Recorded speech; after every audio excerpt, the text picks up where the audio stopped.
Madame, bonsoir, très heureux de vous retrouver sur Vox Africa. Nous sommes à Bangui et nous avons le privilège de recevoir Monsieur Yvon Kamache, qui est le directeur général du groupe Kamache. Monsieur Kamache, bonsoir. Bonsoir. Merci de nous accueillir ici à Bangui, chez vous, mais j'ai envie, avant de commencer cet entretien, vous dire mes condoléances. Parce que comme on le sait, il y a très peu de temps, vous avez perdu votre papa qui était le président fondateur du groupe Kamache. Comment est-ce que vous avez vécu cet événement avec tout ce qui a suivi, la mobilisation, l'hommage de la nation? C'est vrai que nous avons traversé des moments extrêmement douloureux. C'est un sentiment que je n'avais jamais connu. Et bien évidemment, nous avons été profondément à la fois attristés de la disparition de notre père et bouleversés. Puisque comme vous le savez, M. Kamache, notre père, était un homme remarquable. D'ailleurs, vous venez juste de le dire, l'État lui a rendu un hommage bien mérité, puisque l'État a bien voulu organiser des obsèques officielles à dimension nationale et donc décréter aussi un jour de deuil national. Donc pour nous, nous pouvons qu'exprimer notre gratitude au président de la République, au peuple centrafricain, donc à nos compatriotes centrafricains et centrafricaines pour cet hommage. Maintenant, nous allons essayer de préserver l'œuvre et d'essayer de faire bien évidemment ce que le temps ne lui a pas permis de faire. Alors vous parlez justement de la préservation de l'œuvre. Je veux dire, c'est pas réellement une inquiétude. On a eu à rencontrer des gens qui faisaient témoignage où on leur posait la question de savoir que va devenir le groupe Kamache sans son fondateur. Est-ce que vous y avez pensé ou c'est à présent que vous allez penser? Moi, j'ai eu la chance de travailler avec mon père depuis bientôt 20 ans. J'ai été directeur général du groupe Kamache depuis bientôt 10 ans. Donc, je suis un proche collaborateur. Je pense avoir une connaissance suffisante, je dirais, de l'entreprise, de ses enjeux, de son implication même dans l'économie de notre pays, pour pouvoir préserver effectivement nos entreprises et pourquoi pas lui donner peut-être un souffle nouveau. Je vais peut-être faire, peut-être pas polémique, mais rester un peu sur cette question parce que vous savez, c'est l'histoire des grandes entreprises qui ont des fondateurs. Vous êtes issu d'une famille, il y a des inquiétudes qui peuvent y arriver. Est-ce que c'est un sujet qui, au niveau de la famille Kamache, est totalement réglé? C'est vrai que beaucoup de gens se posent la question de savoir si l'unité de la famille va être préservée, compte tenu, si vous voulez, de l'importance du patrimoine que nous lègue notre père.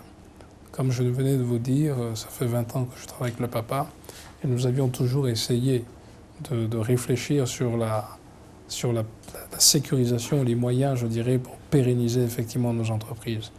Je suis bien évidemment un héritier, comme mes frères, mais je suis aussi un actionnaire de l'entreprise. Je suis un actionnaire de l'ensemble des entreprises du groupe Kamache et je pense que ma position aujourd'hui me permet d'assurer justement cette sécurité. Je ne vais pas polémiquer autour des questions familiales, je pense qu'il n'y a pas de polémique. Il peut y avoir bien évidemment des incompréhensions comme ça arrive un peu partout dans un certain nombre de familles, surtout à l'occasion de la disparition de leur père. Mais je ferai en sorte, comme cela m'a été demandé par mon père, de préserver l'unité de la famille et d'aider bien évidemment mes frères à mieux appréhender, je dirais, les enjeux aujourd'hui qui sont désormais aussi les leurs pour la préservation de la mémoire de notre papa.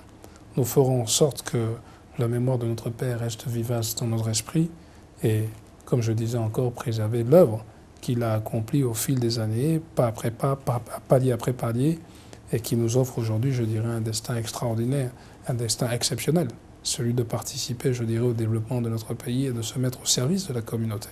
Parce qu'en réalité, M. Kamache, tout au long de ces nombreuses années, s'est mis au service de la communauté, s'est mis au service des autres.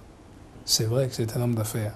Beaucoup aujourd'hui, enfin en tous les cas, de ce que je comprends, regardaient M. Kamache effectivement comme un symbole de réussite. Mais tout le monde reconnaît aujourd'hui que c'était aussi un symbole d'humanisme, de générosité discrète.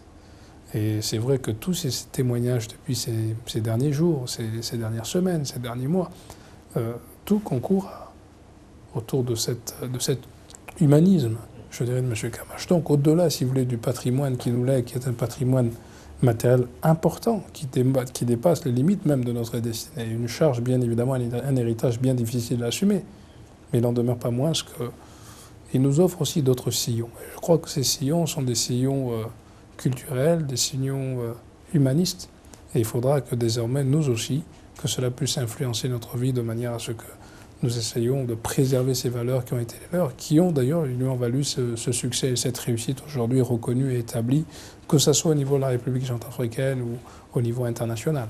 On parlait justement de M. Kamache comme étant quelqu'un de très discret, de très sobre aussi. Aujourd'hui, le groupe, c'est un véritable empire en centrafricain, en République centrafricaine, et il a forcément une ambition internationale. Alors, vous qui prenez la relève, comment est-ce que vous comptez déployer le groupe? Allez-vous continuer dans la même discrétion, dans la même sobriété, ou est-ce que vous avez envie de bâtir véritablement une firme, une multinationale? Je crois qu'à ce stade, je peux dire juste une seule chose. C'est que nous allons d'abord essayer de préserver, de consolider, je dirais, les acquis. Je crois que ce sera déjà une tâche bien difficile. Et je crois que la préservation de ces acquis va passer par un certain nombre d'étapes, et notamment la question aujourd'hui de la professionnalisation aussi de notre groupe. C'était, c'est vrai, une entreprise familiale à dimension véritablement familiale, avec une organisation familiale, une organisation assez oligarchique. M. Kamache était le chef d'orchestre, j'étais un de ses plus proches collaborateurs, je mettais en œuvre, je dirais, toute cette stratégie. Aujourd'hui, les enjeux, c'est vrai, sont différents. La compétition s'installe, la concurrence s'installe. Et bien évidemment, il faudrait qu'on anticipe l'évolution des marchés futurs. Et pour les anticiper, il faut qu'on comprenne aussi la nécessité aujourd'hui de se professionnaliser. Nous avons des atouts, c'est indéniable. Nous avons des acquis, assurément. Nous avons des fondamentaux, c'est sûr. Maintenant, je crois que l'enjeu sera d'abord de professionnaliser une fois le groupe dans cette restructuration qui va être une restructuration souple, avec de la sérénité et les valeurs qui ont toujours été celles de M. Kamache, c'est-à-dire le profil bas. Avons-nous intérêt aujourd'hui à avoir un profil qui soit différent de celui de M. Kamache? Nous resterons dans la stricte ligne, je dirais, des valeurs qu'il apprenait depuis un certain nombre d'années. C'est bien l'héritage qu'il nous laisse. Maintenant, s'agissant du développement, il est évident qu'aujourd'hui, il faut envisager aussi le marché centrafricain, mais le penser d'abord d'une manière globale, pas que de Bangui. Nous avons aussi un certain nombre de villes qu'il faudrait conquérir pour marquer une présence. Mais pourquoi pas, effectivement, à terme, dans le cadre d'un développement stratégique, envisager d'implanter aussi peut-être des drapeaux centrafricains dans un certain nombre de pays voisins. Pourquoi pas? Alors, je disais, le groupe Kamache, c'est pratiquement le premier employeur privé après l'État. Un développement dans tous les secteurs, le bois, l'exploitation des minerais, actionnaire dans des institutions bancaires. Est-ce que ce n'est pas très très complexe d'être dans tout à la fois finalement? Nous choisissons la diversification, mais vous savez, le pari de la diversification aussi a effectivement ses conséquences. C'est effectivement assez lourd de suivre ses intérêts, si vous voulez, qui sont un petit peu dispersés. Mais je crois que dans un environnement africain d'une manière globale, où les enjeux sont importants, il s'agit aujourd'hui, si vous voulez, d'emprunter les voies où les opportunités de demain se développeront. Donc pour notre part, ce choix, si vous voulez, de la diversification, et d'ailleurs c'est toute la réputation du groupe qui a été bâtie sur cette stratégie de diversification qui fait que notre présence, je dirais, elle est à la fois multiforme et nous essayons de contribuer au développement économique de notre pays. C'est vrai que notre groupe est un groupe important, établi en République centrafricaine depuis bientôt 40 ans. C'est une entreprise à capitaux centrafricains, donc une entreprise faite par des Centrafricains pour des Centrafricains. Notre parfaite connaissance du marché, de la culture de notre pays nous amène à vouloir effectivement avoir cet engagement constant, je dirais, à la fois dans l'effort, dans le travail, avec donc de la pugnacité, de la détermination, de la ténacité, et qui fait qu'aujourd'hui nous arrivons effectivement à se positionner comme étant un des leaders, à la fois sur le marché de la distribution et sur le marché du bois. Ce sont des acquis, c'est vrai que les atouts sont nombreux, il va falloir aujourd'hui les consolider, voire peut-être les valoriser, apporter un peu plus de valeur, de manière à ce que cette présence se consolide. Parce que les intérêts sociaux, comme vous-même vous venez de le dire, sont assez importants du fait du nombre d'employés que nous avons. Donc nous savons que nous avons aussi une responsabilité sociale. Et cette responsabilité sociale passe par un engagement, je dirais, déterminé de notre part et constant. Nous allons essayer, encore une fois, de préserver l'œuvre qui a été accomplie par mon père d'une manière puissante, parce que l'œuvre est importante. Mon père a travaillé depuis l'âge de 14 ans. Il a travaillé depuis l'âge de 14 ans et avec presque 60 ans aujourd'hui d'accomplissement. D'accomplissement dans l'effort, dans la pugnacité. Vous n'entendrez nulle part que M. Camache a volé, que M. Camache est quelqu'un de malhonnête, ou que M. Camache est quelqu'un...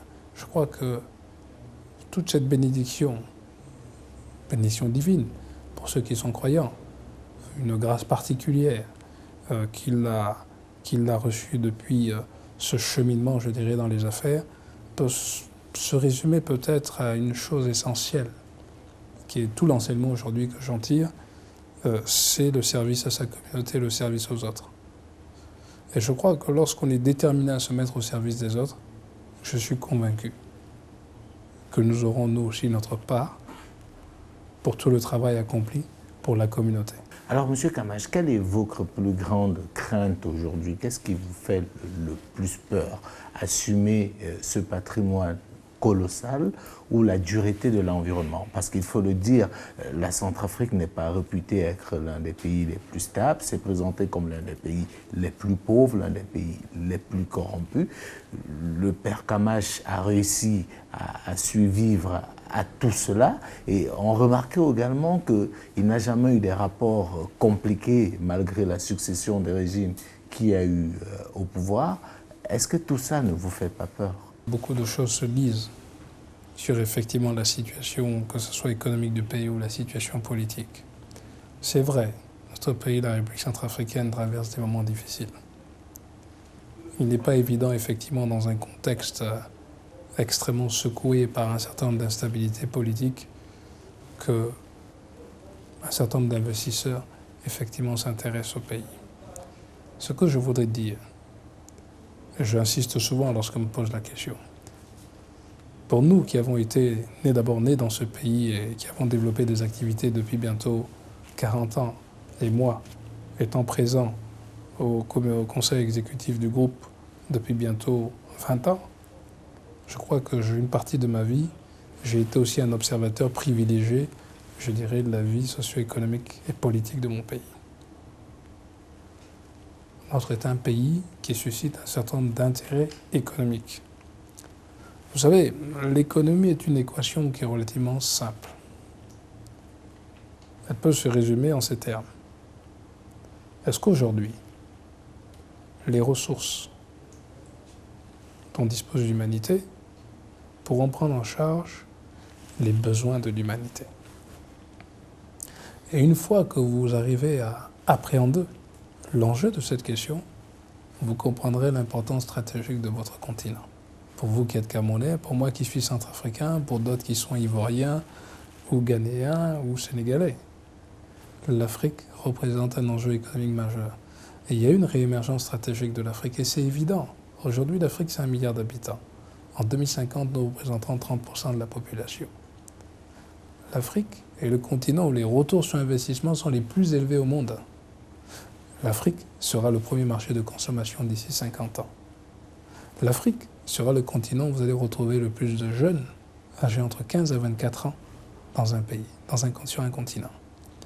Aujourd'hui, nous voyons qu'il y a le recul de la mortalité infantile, il y a le recul du sida, il y a le développement spectaculaire aujourd'hui des télécommunications, il y a le développement spectaculaire de l'éducation.